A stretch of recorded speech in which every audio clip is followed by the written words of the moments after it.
અને પોતે પાછા ડંફાસ મારે કે અમે 8માં છીએ, હવે લક્ષ્મી પ્રસાદ નીકળી જાય તો તમે એ 7માં આવી જાઓ. આચાર્યશ્રી એમ કે આ ઉત્સવ અમે માન્ય નથી કરતા, તો આ ઉત્સવની સ્ટે આવી જાય.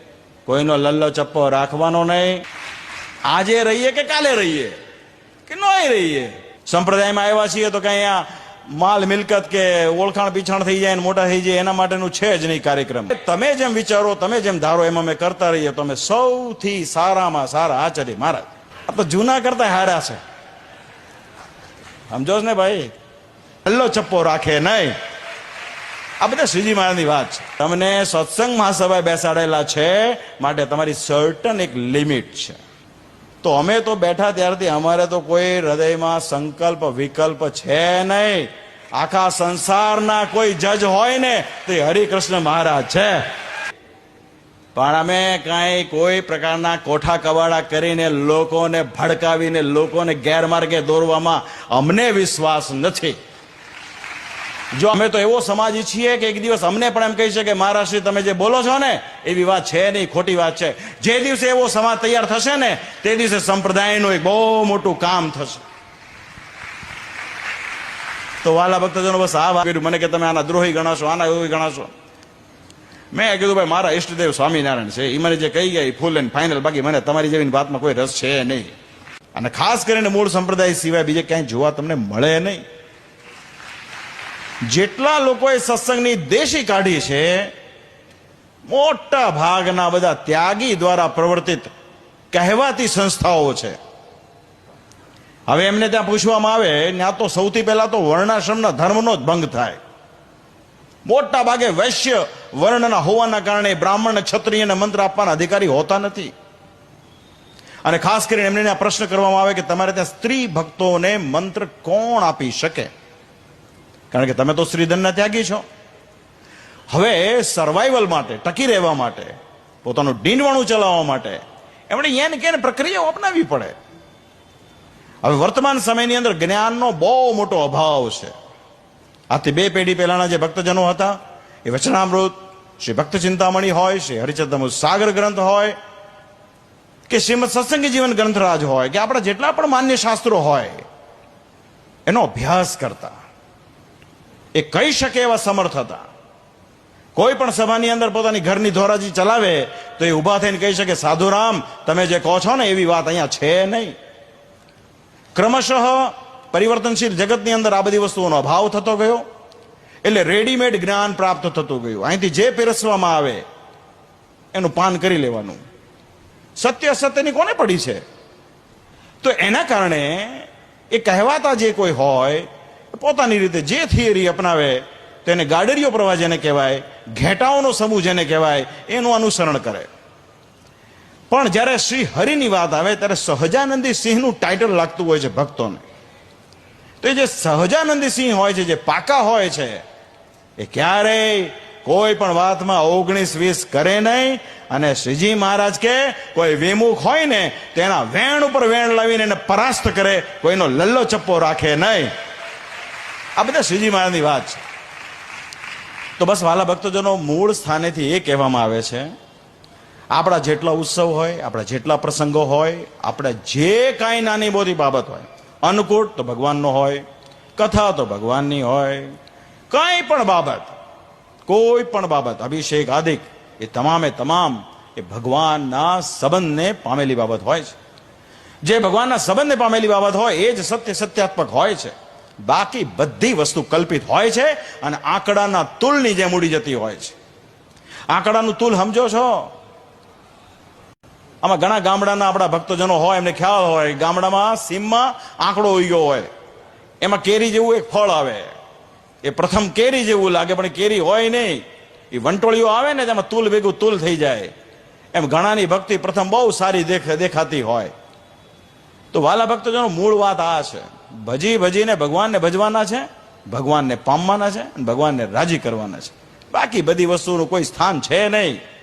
સંપ્રદાયમાં આવ્યા છીએ તો કઈ અહીંયા માલ મિલકત કે ઓળખાણ પીછાણ થઈ જાય ને મોટા થઈ જાય એના માટેનું છે જ નહીં કાર્યક્રમ. આ કાર્યક્રમ ફક્ત ને ફક્ત આત્મકલ્યાણ માટે છે, ભગવાનની પ્રસન્નતા માટે છે. તો વાલા ભક્તો, આ બસ આ વાતનું મિસ લઈને જજો કેમ કે અહીંયા શ્રી શિક્ષાપત્રીની કથા થઈ, આચાર્ય પદની કથા થઈ છે. આચાર્ય પદનો અપરંપાર મહિમા છે. સદગુરુ શ્રી નિષ્કુળાનંદ સ્વામીએ પુરુષોત્તમ પ્રકાશને વિશે આચાર્ય પદના મહિમાની અનંત વાતો કરી છે, અનંત વાતો કરી છે. સ્વામી લખે એ અમારે ઠેકાણે છે, એ તો પ્રવીણ હોય તે પરીછે રે. એને કોઈ દબાવશો નહીં, એને કોઈ ગુણહીન સમજશો નહીં. આ તો શું થયું કે લક્ષ્મી પ્રસાદજી મહારાજ પછીના જે આચાર્યો થયા ને એ બધા સ્કીમ પ્રમાણે ન થયા, એટલે શ્રી સત્સંગ મહાસભાનો અહીંયા પ્રાદુર્ભાવ છે. બાકી આચાર્યશ્રીઓને શ્રીજી મહારાજે સંપ્રદાયના ધણી બનાવ્યા છે, માલિક બનાવ્યા છે. દેશ વિભાગના લેખમાં શ્રી હરિએ લખ્યું કે અમે અમારા બાહુબળથી આ સંપત્તિનું અર્જિત કર્યું છે, અને એનો ભોગવટો તમે જ્યાં સુધી ગાદી પર રહેશો ત્યાં સુધી કરી શકશો. અને ભવિષ્યમાં તમે જેને ઈચ્છશો, તમને જે યોગ્ય લાગે, તમને તમારા પરિવારમાં કદાચ એક કરતા વધારે પુત્ર હોય, અથવા તો તમે નિસંતાન હો, તો તમને જે યોગ્ય લાગે કે ધર્મની ગાદીના શોભા એમ છે એને તમે બેસાડશો, ત્યારે એ એનો ભોગવટો કરી શકશે. ત્યાં સુધી આમાં તમારા પરિવારનો, કુટુંબનો, પિતાનો કે ભાઈનો આમાં કોઈ ભાગ લાગ છે નહીં. તો શ્રીજી મહારાજ દેશ વિભાગના લેખમાંની સ્પષ્ટતા કરેલી છે. તો પ્રથમ આચાર્ય શ્રી રઘુજી મહારાજ, ત્યાર પછી રઘુજી મહારાજે શ્રી ભગવત પ્રસાદજી મહારાજને બાગડોર સોંપી, એમણે શ્રી વિહારીલાલજી મહારાજને સોંપી. વિહારીલાલજી મહારાજ નિસંતાન હતા, એટલે એમણે શ્રી લક્ષ્મી પ્રસાદજી મહારાજને દત્તક લીધા. એનો બહુ લાંબો ઇતિહાસ, એની કોર્ટ કચેરીનો ઇતિહાસ છે. પછી લક્ષ્મી પ્રસાદજી મહારાજ 10 વર્ષ ગાદી પર રહ્યા છે. કેટલા? 10 વર્ષ. હવે કોઈ એક દિવસ પણ મુખ્યમંત્રીના પદ ઉપર રહે કે કલેક્ટરના પદ ઉપર રહે ને તો પણ એની યાદીમાં એનો ઉલ્લેખ થાય. પણ પછી જે લોકો આવ્યા એ રાગ અને દ્વેષથી આવ્યા, એમણે લક્ષ્મી પ્રસાદજીનું નામ ભૂસી નાખ્યું અને પોતે પાછા ડંફાસ મારે કે અમે 8માં છીએ. હવે લક્ષ્મી પ્રસાદ નીકળી જાય તો તમે એ 7માં આવી જાઓ. તો સત્ય સનાતન હોય છે, સત્યને કોઈ ઢાંકી શકતું નથી. તો જે 4 આચાર્યશ્રી થયા લક્ષ્મી પ્રસાદજી સુધી, એ સંપૂર્ણપણે લેખ પ્રમાણેના આચાર્ય હતા. લેખ, દેશ વિભાગનો લેખ. ત્યાર પછી શ્રી સત્સંગ મહાસભા દ્વારા લક્ષ્મી પ્રસાદજી મહારાજને પદભ્રષ્ટ કરવાનો કાર્યક્રમ જ્યારે થયો, ત્યારે સામે ચાલીને લક્ષ્મી પ્રસાદજી મહારાજે રાજીનામું આપી દીધું છે. એમને પદભ્રષ્ટ નહીં કરાયા, એમની ખુમારી હતી. અને એ પછી અમારા એમના પુત્ર રાધારમણ પ્રસાદજી બહુ લાંબી લડત ચલાવી, એનો આખો એક ઇતિહાસ છે. પણ ઇન બિટવીન શ્રી સત્સંગ મહાસભાએ શ્રીપતિ પ્રસાદજી મહારાજને ઇન્સ્ટોલ કર્યા. એનો બી ઇતિહાસ જબરદસ્ત છે. ઘણી બધી માથાકૂટો થઈ, સંપત્તિની હેરાફેરી થઈ, ભક્તજનોના સમુદાય દ્વારા એમની સામે કેસ લાવવામાં આવ્યો. અને કેસની વિગત એવા પ્રકારની થઈ કે તમે લેખ પ્રમાણેના આચાર્ય નથી, તમને સત્સંગ મહાસભાએ બેસાડેલા છે, માટે તમારી સર્ટન એક લિમિટ છે. અને લિમિટને લઈને પછી જ બધી સ્કીમો બંધ થઈ ગઈ. છેલ્લે સ્કીમ હાઈકોર્ટ ગુજરાત દ્વારા જે સ્કીમ એસ્ટાબ્લિશ છે 1973 કે 75ની છે સ્કીમ, એ સ્કીમ પ્રમાણેના જે આચાર્યશ્રીઓ છે એ માત્ર ને માત્ર આધ્યાત્મિક વડા તરીકે છે. એમનો વહીવટમાં દખલ નથી, પણ આધ્યાત્મિક વડા તરીકેની સંપૂર્ણ જિમ્મેદારી કહો, જવાબદારી કહો, અધિકાર કહો, એ આચાર્યશ્રીના છે. કોઈ મંદિર કરે, કોઈ મૂર્તિ પધરાવે, ઉત્સવ સમયો કરે, નાનું મોટું સાહિત્ય બહાર પાડે, ચોપડી બહાર પાડે, નિર્ણય બહાર પાડે, XYZ ધર્મને લગતી કોઈ પણ બાબતમાં આચાર્યશ્રીનો આખરી અધિકાર છે. આચાર્યશ્રી એમ કે આ ઉત્સવ અમે માન્ય નથી કરતા, તો આ ઉત્સવની સ્ટે આવી જાય, કેમ કે ગુજરાત હાઈકોર્ટની સ્કીમ છે. પણ આ તો ઇન્ટરેસ્ટ ઓફ ધ સત્સંગ, સત્સંગના હિતમાં એ બધી વાતોનો કોઈ અર્થ નથી. જ્યારે બધા સારી રીતે સુપેરે ચાલતા હોય ત્યારે આ બધી વસ્તુનો પ્રશ્ન નથી. પ્રશ્ન ક્યાં ઉપસ્થિત થાય છે કે જ્યારે લોકો મંધાયરું કરે છે. એવા ઘણા બધા પ્રસંગો બન્યા હોય, ખાસ કરીને મૂર્તિ પ્રતિષ્ઠાના હોય, છેલ્લી ઘડીએ આમ હંતાડવામાં આવે. આપણે પ્રશ્ન પૂછીએ કે ભક્તજનોએ કર્યું છે, અમે તો નથી કર્યું. ભક્તજનો એટલે કોણ? તો કે અદ્રશ્ય શક્તિ. ભક્તોને પૂછો તો કે અમને નથી ખબર, તો સ્વામીજી કર્યું. સ્વામીજી કોણ? તો કે અદ્રશ્ય શક્તિ.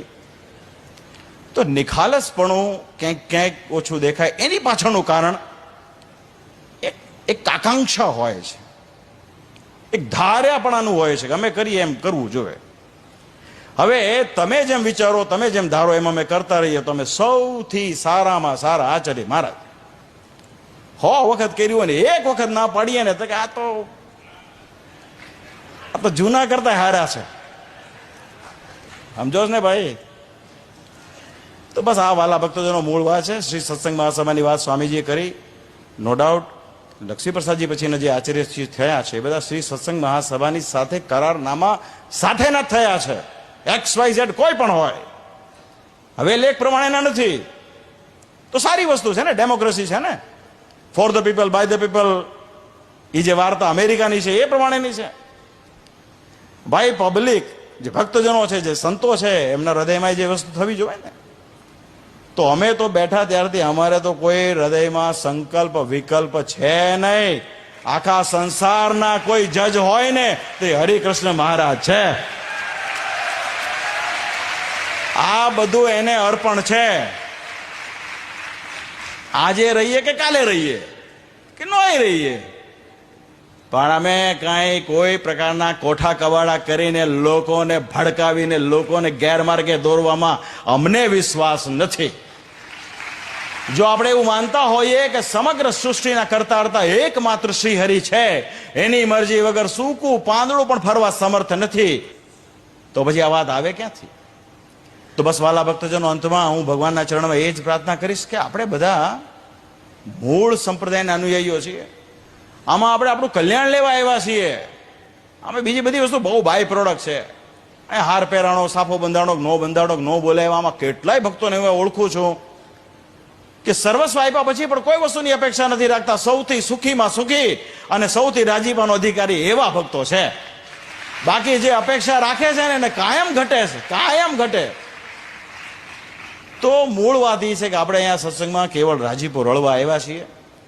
થોડું ઘણું ભગવાનનું કામ આપણા દ્વારા થાય એના માટે આવ્યા છીએ. આ કાંઈ શોબાજી માટે છે નહીં. જૂના સંતોની વાત કરીએ ને આપણે અત્યારે આપણી સ્થિતિ જોઈએ સંતો તરીકે, તો આખો બહુ જમીન અને આસમાનનો ફરક છે. તો એની સામે એ વસ્તુ પકડી રાખવી પડે, નહીં તો બધી વસ્તુઓ ખાલી કહેવા પૂરતી હોય છે. કેમ કે મેં તમને શું કીધું, જ્ઞાનનો અભાવના કારણે કોઈ કોઈને કહી શકે એવી સ્થિતિ અત્યારે છે નહીં. સ્વભાવ દોષ એવો ભયંકર છે કે બધું જ જાણવા હોવા છતાં જેની સાથે પાટો ગોઠવાઈ ગયો હોય ને એને પણ કશું કહેવા અસમર્થ અત્યારે સ્થિતિ છે. તો આમાંથી સમજવાની વાત છે. અમે તો એવો સમાજ ઈચ્છીએ કે એક દિવસ અમને પણ એમ કહી શકે મહારાષ્ટ્રી તમે જે બોલો છો ને એવી વાત છે નહીં, ખોટી વાત છે. જે દિવસે એવો સમાજ તૈયાર થશે ને તે દિવસે સંપ્રદાયનું એક બહુ મોટું કામ થશે. તો વાલા ભક્તજનો, બસ આ વાત છે. અમારે તો પ્રવચન કરવું નહોતું. સંસ્વામી કેમ, મેં કીધું ભાઈ સમય બહુ થઈ ગયો, આમાં મજા નહીં આવે, કારણ કે વિષય કાંઈક નક્કી અલગ કર્યો હોય અને સડનલી મારે બોલવાનું આવ્યું હોય. તો આમાં તો એક જ શબ્દ ફેવરિટ આપણા સંપ્રદાયનો છે. બોલો, શું છે? રાજી રહેજો. તો એને આમ ધક્કો લાગી જાય, પણ રાજી રહેજો, બરોબર ને? તો મનમાં કોઈ લાવવું નહીં, ખુમારી સાથે રહેવું અને કરતા કરતા ભગવાન સ્વામિનારાયણ છે એની મરજી પ્રમાણે રહેવું. કોઈની આભા છટામાં આવવું નહીં, કોઈનો લલ્લો ચપ્પો રાખવાનો નહીં. કોઈ હોનાનું મંદિર કરે તોય ભલે, આપણી પાસે તો આખા વિશ્વમાં સ્વામિનારાયણના મંદિરો છે, પણ આપણી પાસે સ્વામિનારાયણે બનાવેલું મંદિર છે. આખી દુનિયામાં મૂર્તિઓ છે, પણ આપણી પાસે તો સ્વામિનારાયણ ભગવાને બાથમાં લઈ એની છાતીમાં અંગૂઠો દબાવી 16 પૂજન કરી દંડવત પ્રણામ કરી પ્રદક્ષિણા કરીને આપણને અભય વચન આપ્યું છે. આ મૂર્તિઓ દ્વારા હું તમામના સંકલ્પ પૂર્ણ કરીશ. શતાનંદ સ્વામીએ લખ્યું ને કે વૃત્તાલય સ ભગવાન જયતીહ સાક્ષાત. તો બસ એ ખુમારી છે. ખુમારીની વાત આવે ને ત્યારે બહુ બહુ બહુ સમજવા જેવું હોય. એક સિનેમા જોયું હશે બધાએ, બે ભાઈઓ બાંધે છે. મારી પાસે ગાડી છે, બંગલો છે, બેંક બેલેન્સ છે, તારી પાસે શું છે? ઓલા શું કીધું બીજાએ? મારી પાસે શું છે? માં છે. એમ ગામ આખા પાસે જે હોય, મારી પાસે હરિકૃષ્ણ મહારાજ છે.